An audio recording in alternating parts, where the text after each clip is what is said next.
नमस्कार। तर आज मी बनवणार आहे फणसाच्या कुयरीची भाजी। तर त्यासाठी ही मी एक कुयरी काढून घेतलेली आहे। ही आता मी साफ करून तुम्हाला दाखवते। हे भांड्याला मी तेल लावलंय। भांड्याला हाताला व सुरीला तेल लावून घ्यायचं, त्यामुळे मग चीक हाताला आणि चिकटत नाही फणसाचा। हे असे कापून घ्यायची कुयरी। हे मी गोल गोल त्याचे काप करून घेतले। नंतर मग त्याच्यावरचं दाते आहेत ते मी छोट्या सुरीने कापून घेते। हे असे कापून घ्यायचे। हे आतमधली पोळी सुद्धा मी काढून घेते त्याची सुरीने कापून। हे बघा असं काढून घ्यायचं। ही मी साफ करून घेतली सर्व कुयरी आहे। आता ही साफ केलेली कुयरी मी शिजत घालणार आहे।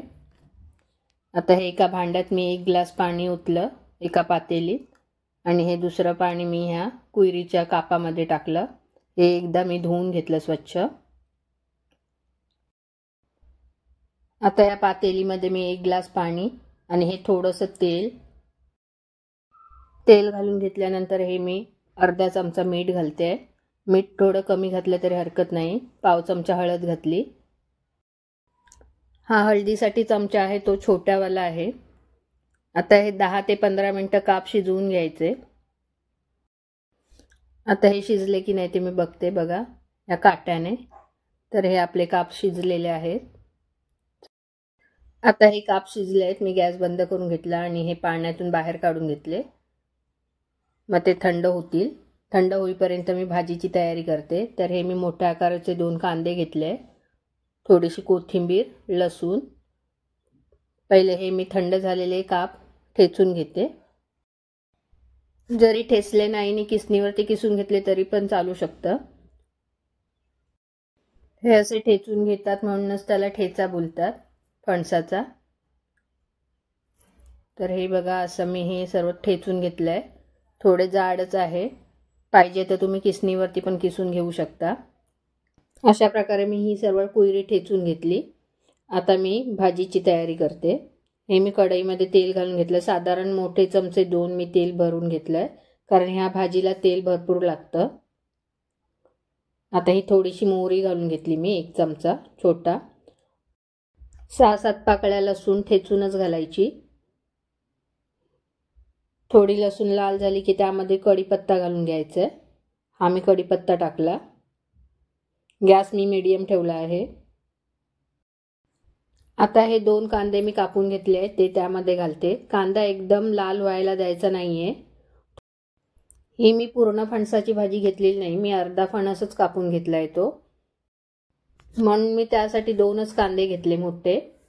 आता हा कांदा थोडा नरम झाला की त्यामध्ये मी मीठ घालून घेतलं।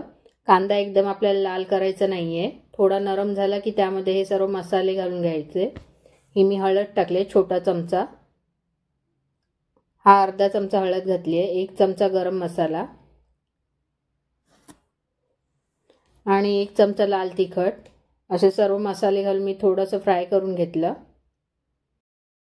मसाले परतवून झाल्यानंतर त्यामध्ये जे आपण कुयरीचा ठेचा केलेला आहे, म्हणजे फणसाचा ठेचा, तो मी घालून घेतला।